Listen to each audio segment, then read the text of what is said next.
E aí, fases da Marvel? Fases da Marvel. Mulher de fases. A Marvel é. Cara, eu acho que a fase 4 da Marvel talvez tenha sido a mais experimental. O que vocês acham disso?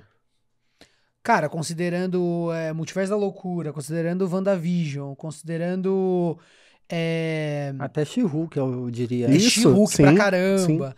Eu acho que a quantidade de gêneros, né, que Uhum. eles exploraram, até o fato da escolha dos diretores, assim, eu sinto que teve bastante coisa experimental, sim. Eu acho que foi uma fase deles vendo até onde eles poderiam ir e até onde o público também reagia, né, conforme cada coisa. Eu sinto que WandaVision foi a tentativa deles mais disruptiva, digamos assim, de será que cola a gente fazer gêneros totalmente diferentes, a gente ir por caminhos que não são necessariamente o mesmo ritmo, as pessoas não vão ver aquilo que elas amam ver nas nossas produções, mas a gente vai atrair pelos personagens e manter pela curiosidade e tal. Então acho que teve isso. E por mais que tenha muita coisa Marvel e que tem que ter, eu acho que essa conseguiu se segurar na forma mais contida, né? Ali dentro daquela história. Resumindo essa fase, pra mim, me parece assim, ó, a Marvel sabe que eles já tiraram bastante suco desse caldo, digamos assim. E eles sabem que eles têm que sempre se atualizar, sempre ir pra caminhos novos. Então eles falaram assim, vamos pegar agora que a gente tá bem consolidado e vamos testar um monte de caminhos. Não que a gente vai testar coisas super cult e tal. Não. Vamos tentar fazer uma coisa de humor, vamos tentar fazer uma coisa com um diretor mais consagrado, uma visão mais artística, tal. Vamos tentar um negócio aqui, vamos tentar uma série mais de mistério e tal. Porque a gente vai ter que tirar conclusões a respeito desses testes pra gente programar os nossos próximos passos. Eu senti que foi muito uma fase de adaptação, de descoberta, pesquisa e adaptação. É isso que eu Sim, senti. eu também acho isso. Pô, eu acho que essa fase 4, ela tem duas características principais. A primeira característica é uma comparação que eu vi na internet, alguém comentou em algum vídeo meu, e agora eu não vou lembrar o nome da pessoa, mas enfim, tá na internet.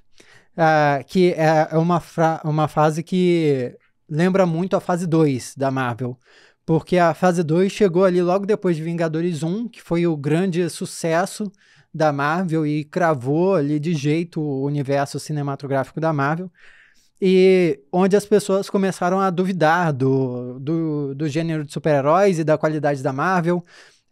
Foi uma fase que teve filmes incríveis, como o Capitão América Soldado Invernal, teve filmes horrendos, como Homem de Ferro 3, como Thor, o Mundo Sombrio, filmes duvidosos, como Vingadores Era de Ultron, que muitas pessoas... E teve Guardiões da Galáxia, que foi uma surpresa incrível, né? Filmes totalmente experimentais e filmes também mais ou menos, né? Como Homem-Formiga também. Sim. Então, se a gente for comparar, é bem essa fase, né? Tem coisas, excelentes, tem coisas mais ou menos, tem coisas que a gente olha, isso aqui parece horrendo. Eu acho que é por motivos diferentes, mas a característica do que foi criado é parecido mesmo. Uhum. E também vem depois de um grande sucesso da Marvel, que foi Vingadores Ultimato. E logo depois desse sucesso vem o mesmo tipo de questionamento. Tá saturado esse lance de super-herói? Esse universo cinematográfico já tá cansando? Nossa, até hoje eu escuto esse negócio de, tá saturando já, tô de saco cheio. Desde 2012 a gente escuta isso, né? Então tem essa característica e tem também a segunda característica, que é o fato de que eles expandiram as produções, né, para séries também. Isso deu uma espichada na malha que é a Marvel Studios. Então... as equipes que coordenavam as produções provavelmente estão menos influentes nos projetos, né? Por exemplo, o Kevin Feige, que estava mais envolvido nos filmes, agora não pode estar tão envolvido nas séries, por exemplo, que estão saindo nos filmes. Você tem mais gente, mais núcleos separados. Perfeitamente. Então, a gente pode estar sentindo talvez um pouco dessa falta de conexão que muita gente comenta também por causa disso. E eu acredito que isso é um pouco de uma dor de crescimento, assim, porque é uma primeira fase com esse novo formato, misturando streaming e E filme, inclusive, uma coisa que a gente não mencionou, que também foi a primeira fase que começou o Marvel Animation, que é um novo braço da Marvel Studios, que faz parte do universo cinematográfico da Marvel, mas é só pra animação. Tem a série What If lá, que são novos personagens e tal. Vai mas ter tá o no mesmo... Homem-Aranha também, né? Acho que é um prelúdio. Exato, é em outro universo. É outro universo. É outro universo, é uma história paralela, mas tá no mesmo multiverso ali. Tanto que personagens apareceram ali, tiveram referências e tudo mais. Então, parece mesmo que, como você tinha comentado antes, que a Marvel olha para suas fases e tenta aprender com isso. Eu acho que a Marvel vai olhar para essa fase e talvez pense em como colocar os alicerces para segurar essa malha que se estendeu agora. Inclusive, se a gente pensar, né, na figura do vilão, de uns tempos pra cá, por exemplo, a gente concordou que o Namor é um puta personagem legal, né? Muito legal. E de uns tempos pra cá foram tendo mais personagens legais, porque uma das maiores broncas que eu tinha, talvez a maior com a Marvel, era no fator vilão.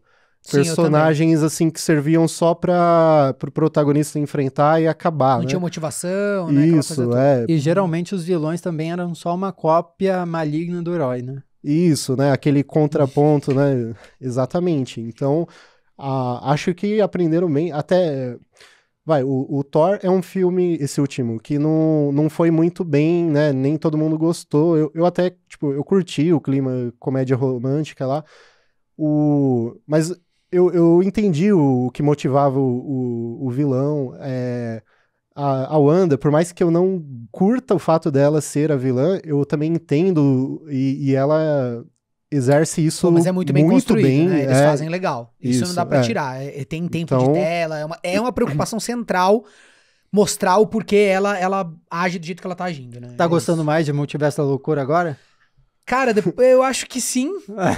Eu acho que sim. Juro mesmo. Eu acho que o residual desse filme foi bem, sabia? Apesar de eu ter falado um monte de coisas, tal, que eu concordo ainda, não é que eu acho que o filme é perfeito nem nada disso, mas acho que ele tem bastante personalidade, acho que tem cenas muito legais, trabalha bem com os gêneros, eu acho que é um saldo positivo pra Marvel no geral, esse filme. Eu acho mesmo. Bom. Mas vocês costumam dar a opinião depois de tanto filme que sai sobre um do passado? Porque, por exemplo, você falou que o Homem de Ferro 3 é horrendo, e eu também tive essa mesma percepção. Não, e aí assim, você assistiu de novo e viu que é pior ainda, né? Não, ele é ruim em muitos motivos, mas a coisa que eu mais detestava nele era a questão do mandarim. E aí vem lá o Shang-Chi, né, e muda tudo isso que... E até agrega com uma crítica sobre a apropriação cultural, que é uma parada interessante, e até deixa aquilo que rolou mais interessante. Sim. Mas que eu acho que realmente é um filme cheio de problema. O meu problema não é só a revelação do mandarim, dele ter sido um ator e tal. É o fato de que ele foi substituído por um vilão muito assim, bosta. Horroroso. Horroroso. Gente, Sabe, o filme é inteiro mal escrito, é uma coisa absurda. Parece que chamaram uma equipe de gente que tá fazendo TCC pra fazer o filme, juro mesmo. E depois jogaram $1 milhão na mão de cada um. E o filme foi desfeito depois, né? Os caras deram um Ctrl Z no filme. Não, mas tem umas cenas pavorosas. Não, esse filme eu espero que seja um consenso. É um consenso na comunidade que esse filme é ruim? Eu acho que é quase. Mas tomara, tem uma galera que gosta bastante. Legal, mas enfim, é muito ruim. É porque uma característica desse filme é que achavam que o Robert Downey Jr. não voltaria, né? Né? Tinha toda essa tensão aí, né? É verdade. Era pra ser o filme de despedida dele. Nossa, já pensou se fosse? Meu Deus, tanto que aquela cena final dele jogando o reator muito...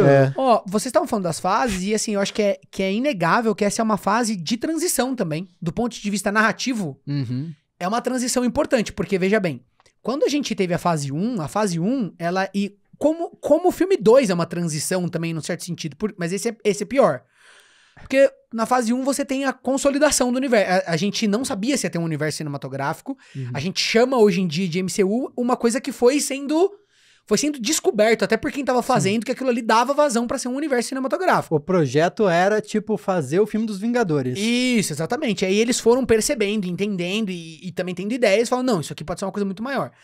Quando teve o primeiro Vingadores, foi aquele sucesso absurdo. O que se deu na fase 2, que essa comparação é bem interessante, eu gostei dela. é estabelecer alicerces para que essas histórias fluíssem depois. Então você tem vários filmes, várias produções que têm essa preocupação, né? E o que você citou, né? Tem, por exemplo, um filme como Homem-Formiga, que é um filme que, quando eu assisti, achei meio inexpressivo. Mas ele é importante, porque ele introduz um personagem, introduz todo um campo de acontecimentos que é importante depois. Então, tinha que ter aquilo ali, né? Da mesma forma, eu acho que essa é uma fase de transição, porque essa fase 4, ela é uma fase onde você acabou de sair do maior sucesso de bilheteria da Marvel, tudo que foi construído até aqui, meio que se conclui, desmorona, digamos assim, porque você não vai poder contar com os meus personagens, vai poder contar com os protagonistas, né, aquilo ali, e os poucos personagens residuais que ainda existem, que a gente já conhecia, eles vão ter que servir como escada pros grandes astros, porque os protagonistas mesmo, né, os mais importantes, eles não estão mais com a gente não vai poder mais contar com eles. Então, por ser uma fase de transição, ela também é uma fase mais, como é que eu vou dizer, mais calma.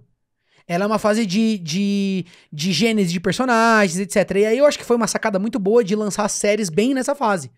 Porque como a gente vai ter uma fase que a gente não vai ter filmes ultra grandiosos mesmo, os filmes vão ser grandiosos de outra forma, é um ótimo momento pra você começar mais produções, você aumentar a variedade, você tornar a coisa atrativa de um outro jeito. Sim. Então, por mais que você não teve um Vingadores, Ultimato, você tem o quê? Porra, essa inauguração de um universo que tá mais expandido, que tem mais personagens, tem mais coisa. Então, é um outro atrativo, é uma outra coisa. Inclusive, a primeira fase sem um Vingadores. Isso. Né? Então, É a primeira fase que não tem um Vingadores. É verdade. Galera, esse aqui foi um corte do Pipocando Cast, o nosso podcast que tá na íntegra no YouTube. Você pode ouvir esse papo completo e também nas plataformas de streaming. Deixa o joinha porque ajuda muito. Valeu.